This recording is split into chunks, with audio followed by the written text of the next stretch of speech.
presented by T3। बोलिए शंकर भगवान की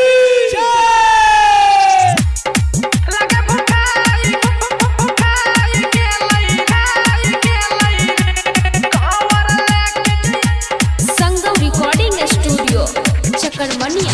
ढारे से पहले जलावा हमारा मलावा खूब थकाई गेल रे भैया।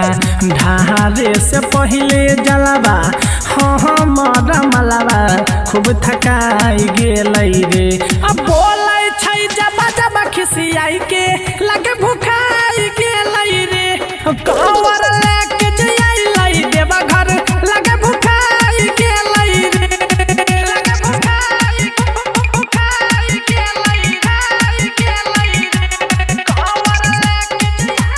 Recording by Durgesh ji।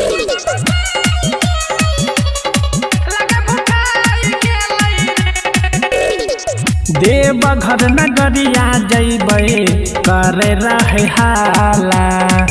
मानवा के श्रद्धा पूरा करते डमरुवाला। रे भैया देवघर नगरिया जइबै करे रहे हाला।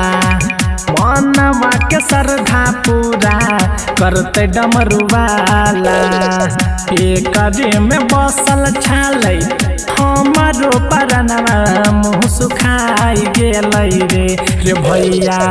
एकरे में बसल छालै हमारो परनवा मुँह सुखाई गेल रे।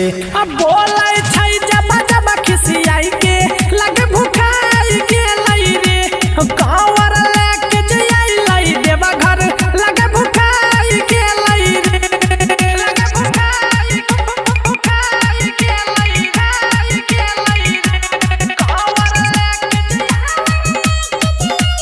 संगम रिकॉर्डिंग स्टूडियो चकरमनिया।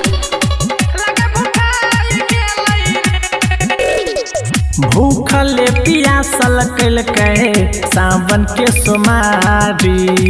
हमारा के चाहे दिल से हमर जान प्यारी। अहेरै भूखले पियासल कैलकै सावन के सोमारी।